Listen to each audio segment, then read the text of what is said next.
Engineers tend to work with a variety of software packages and data types. For example, data acquisition systems, such as oscilloscopes, tend to allow you to save data in the form of text files or comma-separated variable files. These data types aren't the same as Octave's native data type. So if we want to use Octave to analyze or plot the data, then I need to convert the data type to something Octave can understand. Octave provides a variety of tools to perform this task. First, I'll review the load command a bit. The load command can be used to load files in Octave's native binary data format, typically files with a .mat extension. However, you can also use the load command to import Ascii data. To review this, I'll open the text file tempdata.txt using Notepad. The data is for calibration of a temperature measurement system. It outputs a voltage that changes with temperature. The data file gives a set of temperatures in the first column and the corresponding voltage from the temperature measurement system in the second column.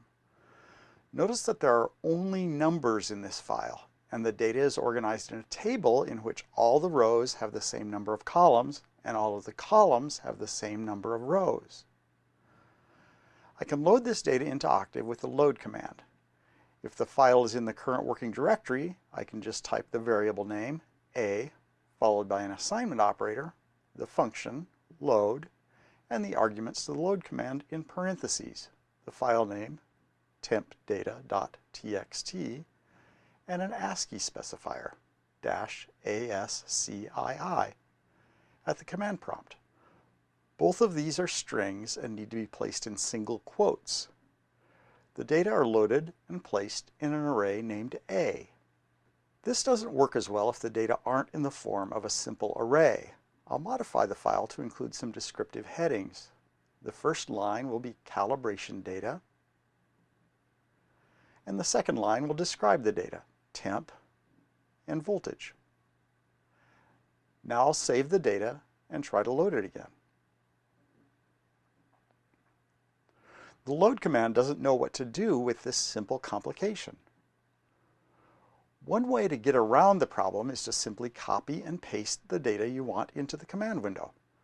Just select the data you want, choose Edit, and then Copy, or use Ctrl-C on the keyboard to copy the data to the clipboard. Then go to Octave's command prompt, define a variable name, say B, an assignment operator, and an open square bracket to let Octave know that an array is being created. Then paste the data into the array. I'll use Ctrl-V on the keyboard and close the square brackets. Using the graphical user interfaces, or copying and pasting data into the command window, is fairly easy if you have a very limited amount of data you want to import into Octave. However, if you have a lot of data files with similar formats that you want to load, it's probably easier to use Octave's data import functions. The nice part about these is that the commands can be put into a script file so that you can use one file to load and analyze the data. That keeps your work all together in one place. Ascii data is really common. I've already talked about using the load and the save commands to import and export Ascii data. These are also useful for data that's in Octave's native binary format. Files in comma-separated variable or .csv form can be loaded into or exported from Octave with the Csv Read and Csv Write commands. Sound files can be imported and exported with the audio read and audio write commands. Image files can be read and written with the imread and imwrite functions respectively. There are other supported file formats that are easy to find with Octave's help functions, but these are the common ones. Now let's do a couple of examples of using these commands. First, let's look at some comma-separated variable data. I'll open the rc_stepresponse.csv file using Excel. This data is the step response of an electrical circuit containing a resistor and a capacitor. The first column of the data is time. The second column is the voltage applied to the circuit, the input, and the third column is the voltage across the capacitor, the output voltage. The voltage across the capacitor is the voltage applied to the circuit, the input, and the third column is the voltage across the capacitor, the output voltage. The voltage across the capacitor is the voltage applied to the circuit, the input, and the third column is the voltage across the capacitor, the output voltage. The data I want to load into Octave starts in the third row and the first column.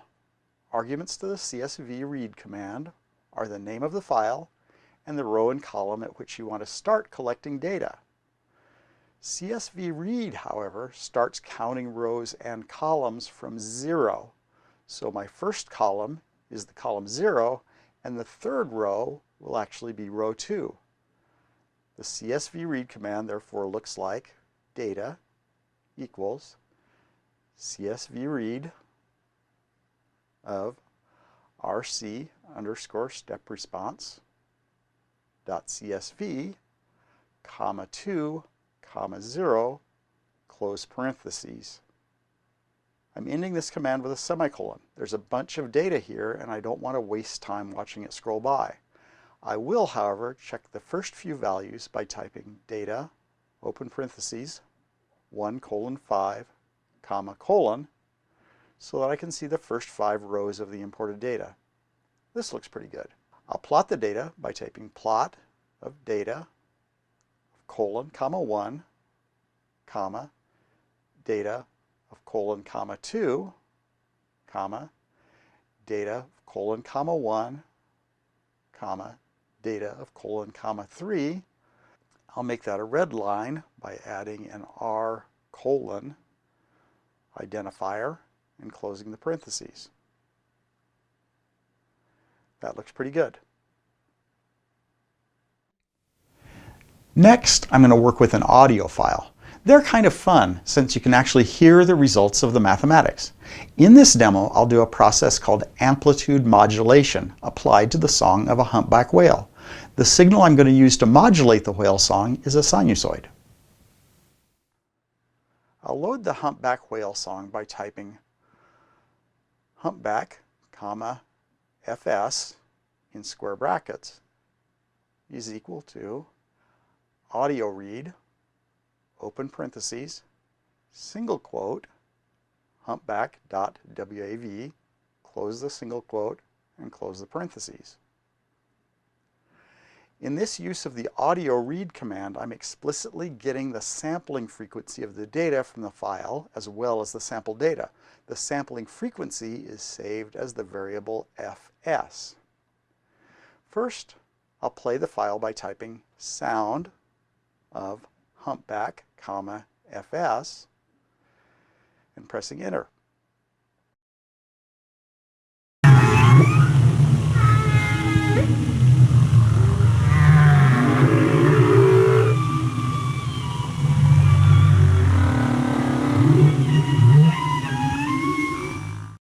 I can also plot the data by typing plot of humpback. This is what the audio file looks like. Now I'll amplitude modulate the signal. The signal I'm going to use to modulate the whale song is a sinusoid.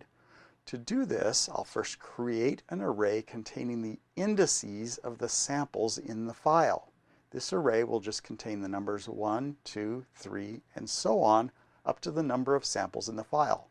I'll put these values in an array named SAMPS by typing SAMPS equals open square bracket 1 colon length of humpback, close the square bracket, then I'll transpose that to get a column vector.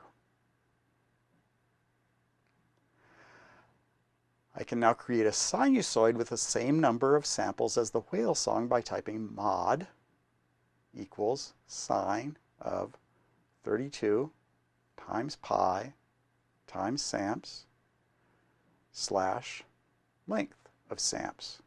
Close parentheses and follow it with a semicolon. Now I'll play back the sinusoid times the whale song by typing sound of humpback dot times mod, comma, fs.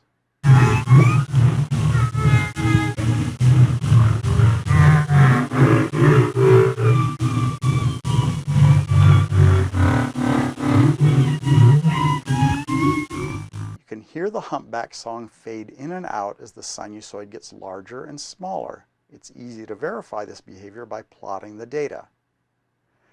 Type plot of samps, comma, mod, comma, samps, comma, mod dot times humpback, comma, single quote, r colon, close single quote, to make that a red dotted line, and close the parentheses.